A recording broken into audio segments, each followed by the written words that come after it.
ज़्यादा तनकीद होती रही है और इसमें जो सरे फहरिस्त रहे हैं वो बार बॉडीज़ हैं। जनाब स्पीकर, हमने देखा कि ऐसे अदवार भी आए जब एक एक दिन में सुप्रीम कोर्ट ने इंतज़ामी हवालों से मैं कहूँगा 2-2, 3-3, 4-4 सुओ मोटो नोटिस लिए। अगर आप देखें तारीख में जाएं तो बहुत सारे अहम कौमी असासे थे जो कि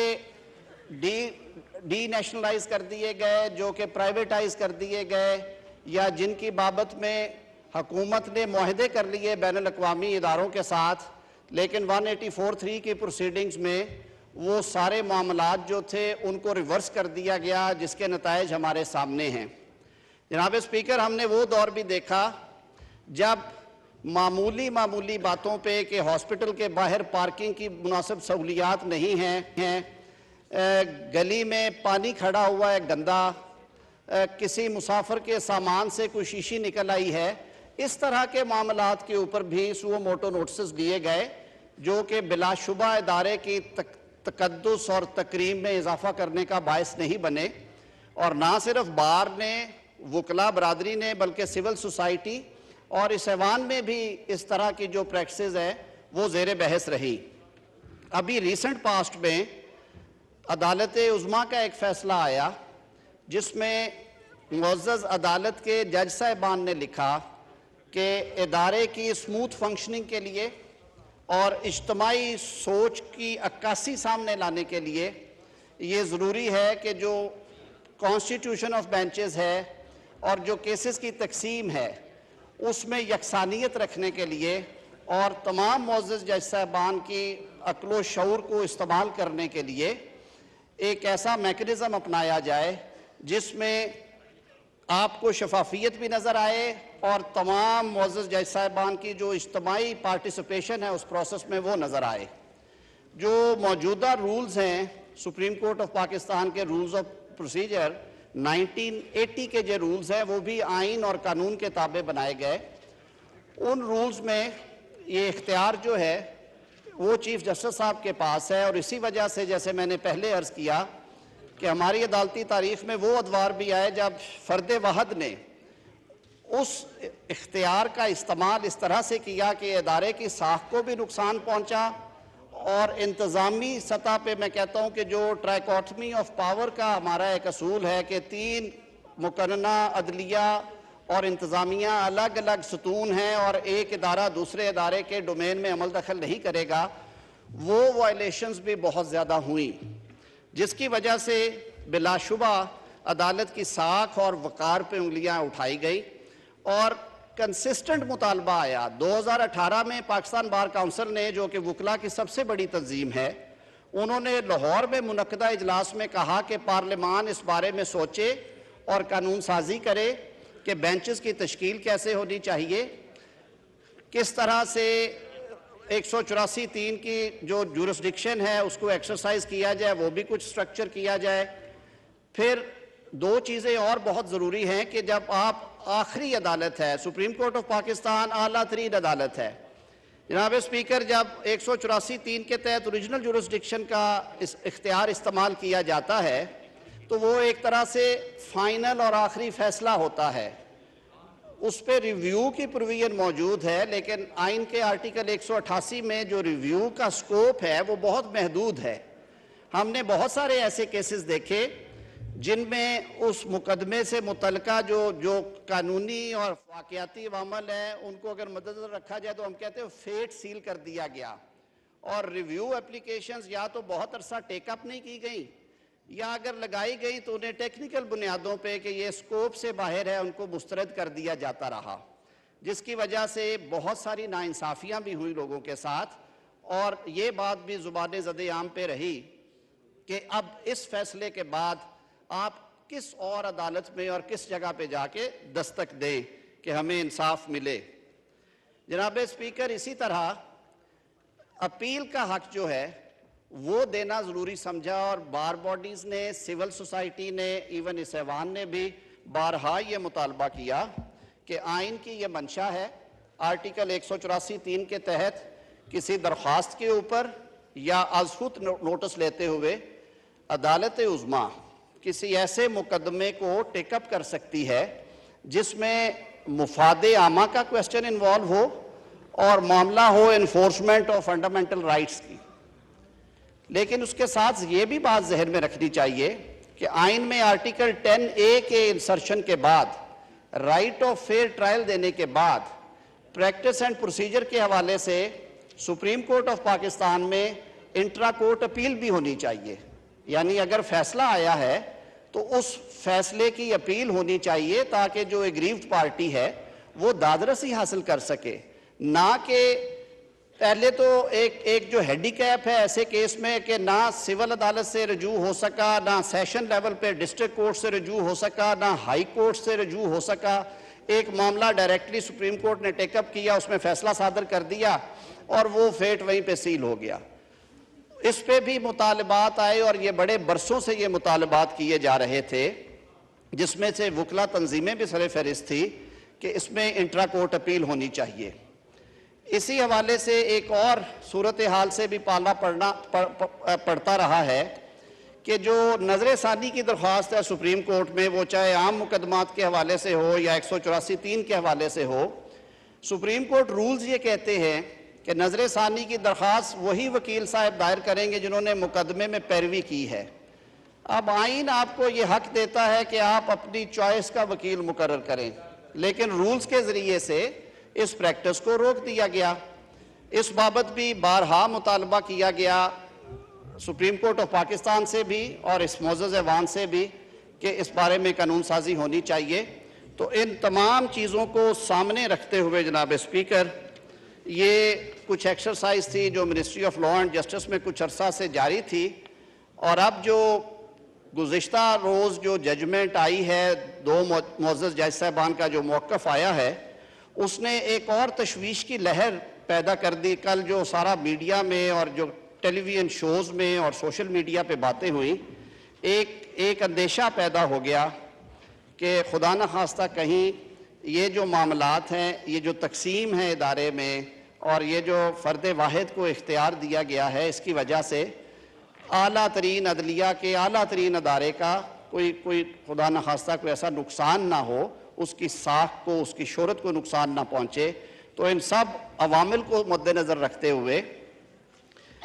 ministry of law and justice ने ये बिल प्रपोज किया,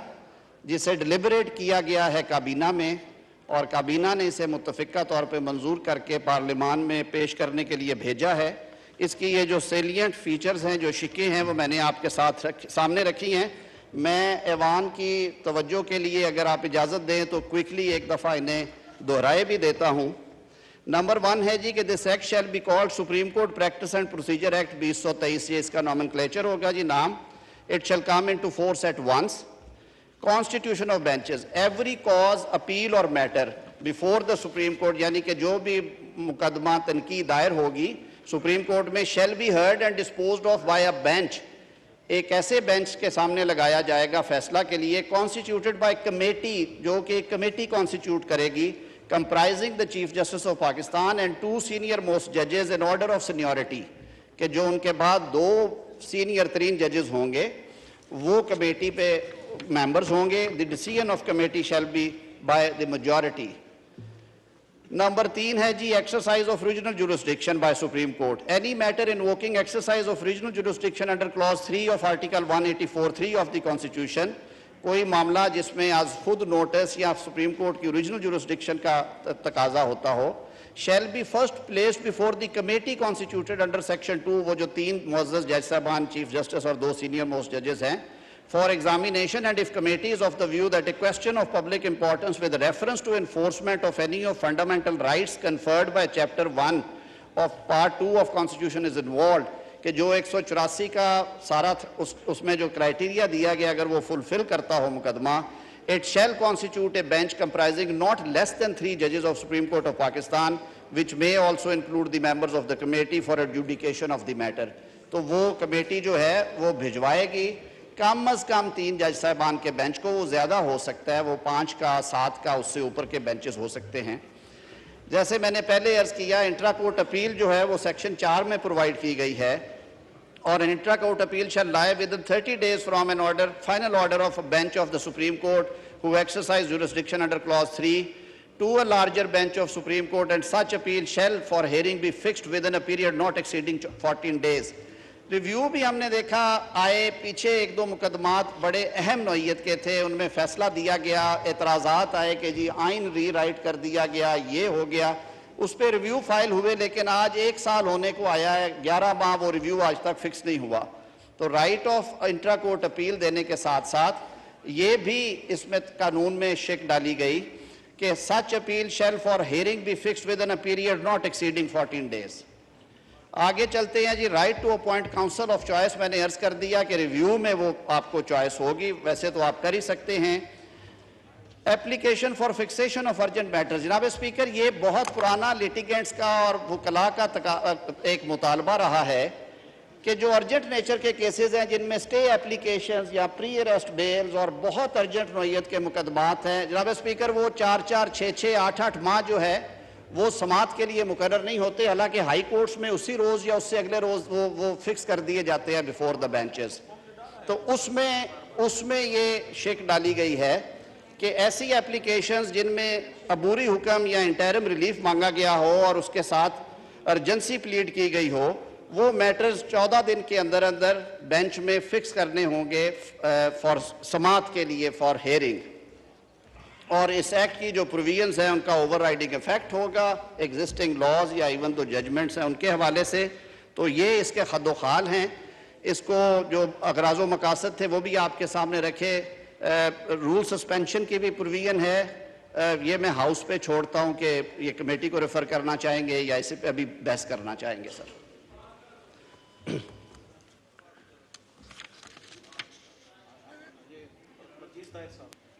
जनाब बर्जीस ताहिर साहब। जनाब स्पीकर, बड़ा दोनों ही बिल जो हैं वज़ीर कानून ने बड़ी वजाहत से पेश किए हैं, लेकिन चूँकि वकला की वेलफेयर, उनकी प्रोटेक्शन का बिल एक पाकिस्तान का एक बहुत बड़ा इशू है, इसी तरह सुप्रीम कोर्ट के रूल्स जो हैं उन्होंने जो अमेंडमेंट्स पेश की हैं इन पे डिटेल डिस्कशन की ज़रूरत है। तो मेरी इसमें आपसे दरख्वास्त होगी कि दोनों बिल जो हैं वो स्टैंडिंग कमेटी के सुपुर्द किए जाएं ताकि इन पर तफसील से बहस हो और उसके बाद फिर आपकी खिदमत में पेश किए जाए। Thank you very much. जी डॉक्टर रमेश कुमार वाकवानी साहब। मैं सर इंडोर्स करता हूं और पार्लियामेंट की तारीख भी ये है, और कोई भी इम्पॉर्टेंट बिल और अगर पब्लिक पल्स देखी जाए, लायर्स मूवमेंट देखी जाए, तो जो अभी तारड़ साहब ने जो बिल जो इंट्रोड्यूस कराया है बहुत पॉजिटिव है कि जितनी भी इन्होंने बातें की हैं, स्पेशली सोमोटो के हवाले से, केस फिक्सिंग के हवाले से, और इस वक्त जो मीडिया के अंदर जो बातें चल रही हैं, इस इदारे की तौकीर भी ये कहती है कि ये बिल होना चाहिए, मगर इसको और ज़्यादा इफेक्टिव बनाने के लिए कमेटी को रेफ़र किया जाए। 1-2 दिन में कुछ नहीं जाता, तो वो ज़्यादा बेहतर हो जाएगा कि कमेटी इसके ऊपर डेलिब्रेशन करे और फिर दोबारा पार्लियामेंट इसको पास करे, तो वो ज़्यादा बेहतर हो जाएगा। सर डॉक्टर मोहम्मद अफजल ढांडला साहब। शुक्रिया जनाब स्पीकर, बड़ा अहम बिल है और लेकिन यहाँ मैं ये भी एक्सपेक्ट कर रहा था कि कोई ऐसा बिल भी लाया जाता जैसे वकला की प्रोटेक्शन के लिए है। तो ये जो करोड़ों रुपए की फीसें वकला लेते हैं, एक गरीब आदमी तो वो अफोर्ड नहीं कर सकता। किसी गरीब के लिए भी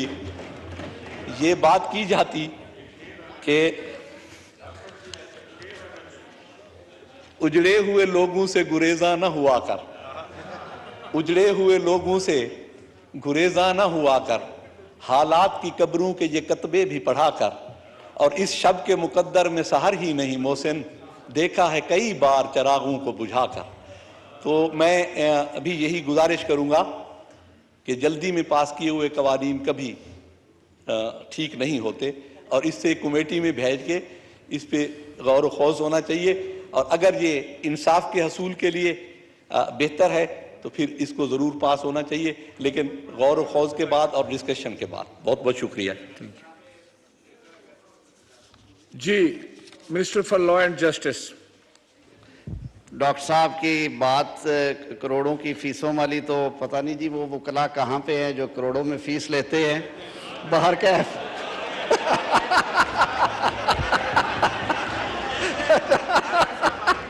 लेकिन एक बात मैं ज़रूर अर्ज़ करूं कि डॉक्टर साहब बार काउंसिल्स में, तमाम बार काउंसिल्स में और बार एसोसिएशंस में भी लीगल एड सोसाइटीज़ हैं, और हुकूमत, वफाकी हुकूमत ने जो लीगल एड लॉ पास किया है और जो अब उसकी अथॉरिटी बन गई है, इंशाअल्लाह उल अज़ीज़ वज़ीर आज़म शहबाज शरीफ साहब की क़यादत में आपको चंद हफ्तों में वो एक फ़ाल सूरत में नज़र आएगी, और पाकिस्तान में किसी शख्स को इस वजह से तकलीफ़ नहीं होगी कि उसके पास पैरवी के लिए पैसे नहीं हैं, चाहे वो आप हो चाहे कोई और दोस्त हो, और बाकी अवाम के लिए भी ये सहूलत है। जनाब स्पीकर, इन मामलात से मैं सिर्फ ये अर्ज़ करूँगा कि इस वक्त जो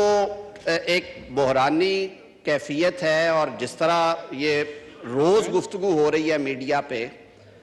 और यकीनन ये एक इम्पॉर्टेंट तरीन बिल है, मैं बिल्कुल चाहूँगा कि हाउस की सेंस आपने ली है, कमेटी को रेफ़र कर दिया जाए। चेयरमैन स्टैंडिंग कमेटी भी हमारे दरमियान मौजूद है, बेशतर मेंबरान भी हैं, एक फ़्लो और टेम्पो है। मेरी सदा ये होगी कि ये अगर इनके हवाले किया जाए। सुबह बहुत दफ़ा हुआ है बगैर कमेटी के सर आपने बड़ी बड़ी इंपॉर्टेंट लेजिस्लेशन पास की है, लेकिन मेरी सदा ये होगी कि इन बिल्स की जो इम्पोर्टेंस को सामने रखते हुए कमेटी को ये इस्तदा कर दी जाए कि वो एक अच्छा सेशन लगाए। और ये तो 5 शिकों का बिल है, इस पे स्टेटमेंट ऑफ ऑब्जेक्टिव्स भी है। I would be there for any kind of assistance along with minister for state and secretary law. तो कल अगर ये कर ले सर, उससे जो तकाजा किया है मेंबरान ने वो भी पूरा हो जाएगा, और जो हमारा है कि ये एक्सेलरेटेड थोड़ा सा प्रोसेस होना चाहिए ताकि ये मज़ीद कोई ऐसी कैफियत ना रहे। तो बड़े अदब से अर्ज़ करूँगा कि इसे भेज के कल के लिए कमेटी से कहा जाए इसे टेकअप कर। Thank you. अहमद हुसैन डैड साहब। अहमद हुसैन डैड साहब का माइक खोलिए, यहीं खोल दें। सॉरी सर, खुल गया। सर मैं ये पहले भी रिक्वेस्ट की थी कि आइन और कानून की बातें करने वाले, आइन बनाने वाले जुल्फ़कार अली भुट्टो साहब थे, और उनके साथ क्या सलूक किया गया इन्हीं अदालतों में, ये आपके सामने है। आइन के ऊपर बात करते हैं और आइन 73 का आइन बनाने वालों के साथ क्या सलूक किया गया। बहुत बड़ी दुखी बातें हैं सर, मैं उस तफसील में जाए बगैर मैं चाहूँगा कि ये जो आज बिल पेश किया गया है इसको कमेटी के सुपुर्द किया जाए, और ये नीड ऑफ द डे है sir, this is need of the day. और अगर इसमें कल कमेटी का इजलास भी है and I am the member in the committee, और मैं ये रिक्वेस्ट करूंगा कि कमेटी इसको तफसील से सुनेगी और इसका कल ही हम रिजॉल्व करेंगे, और इसको टेकअप भी जल्दी किया जाए, और ये कमेटी को जाना पब्लिक फैट के फायदे में। Thank you. Order of the day में ये था कि सुप्रीम कोर्ट से मुतल्लिका बिल को आज ही पास करना है, लेकिन सेंस ऑफ द हाउस लेने के बाद अब ये दोनों बिल जो हैं वो मुतल्लिका कमेटी यानी लॉ एंड जस्टिस को रेफर किए जाते हैं, और कमेटी से ये है कि वो जल्द अज जल्द अपनी रिपोर्ट जो है वो ईवान में पेश करे। नेक्स्ट कौन था? वो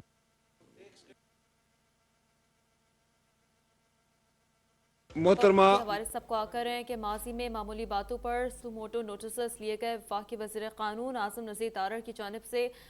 ये बिल जो कि पेश कर दिया गया है असम्बली में, और उनकी जानिब से गुफ्तगू की गई। अभी इस वक्त वफाकी वज़ीर इत्तलात मनी मॉर्निंग से इज़हार ख्याल कर रही हैं। या की बेजा मदाखलत को सियासी अदम इस्तेकाम का बाइस समझता है। ये ऐवान सुओ मोटो केस 1/2023 में 4 जज साहिबान के फैसले और राय की तायीद करते हुए इस पर अमल दरामद का मुतालबा करते हुए ये तवक्को रखता है कि आला अदलिया सियासी और इंतज़ामी मामलात में मदाखलत से गुरेज करेगी। ये ऐवान करार देता है कि इलेक्शन कमीशन एक आज़ाद, खुद मुख्तार आइनी अदारा है जो आइन के आर्टिकल 218 के तहत शफाफ और आज़ादाना इंतखाबात कराने का पाबंद है। इलेक्शन कमीशन के आइनी इख्तियारात में मदाखलत न की जाए और इलेक्शन कमीशन को उसकी सवाबदीद के मुताबिक साजगार हालात में इलेक्शन का इनेकाद कराने दिया जाए। ये ऐवान ये भी करार देता है कि मुल्क में माशी इस्तेहकाम के लिए सियासी इस्तेहकाम ज़रूरी है। ये ऐवान समझता है कि आर्टिकल 218 की रूह के मुताबिक शफाफ और आज़ादाना इंतखाबात के लिए आर्टिकल 224 पर मुकम्मल तौर पर अमल करते हुए तमाम असम्बलियों के इंतखाबात बैक वक्त गैर जानिबदार निगरान हुकूमतों के तहत होने चाहिए ताकि हकीकी सियासी इस्तेहकाम की तरफ बढ़ा जा सके। यह ऐवान करार देता है कि वो दस्तूरी मामलात जिनमें इज्तमाई दानिश दरकार हो और इसका मुतालबा भी आ जाए, ऐसे मामलात को समात अदालत उज़्मा का फुल कोर्ट करे।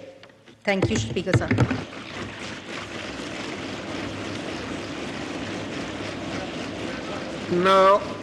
Now I put the resolution to the House.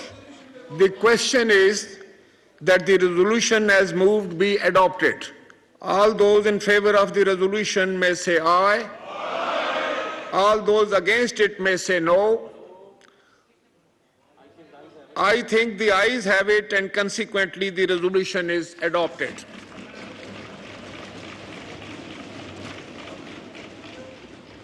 कार्रवाई बरोज बुध 29 मार्च 2023 दिन 11 बजे तक मुलतवी की जाती। स्पीकर आज़म परवेज़ अशरफ की ज़ेर सदारत कौमी असम्बली का इजलास आप बराह रास्त देख रहे थे। कौमी असम्बली में सुप्रीम कोर्ट इस्लाहात का बिल पेश किया गया और वज़ीर क़ानून आज़म नज़ीर तारड़ ने बिल पेश किया। इस बिल को कसरत राय से मंजूर कर लिया गया है।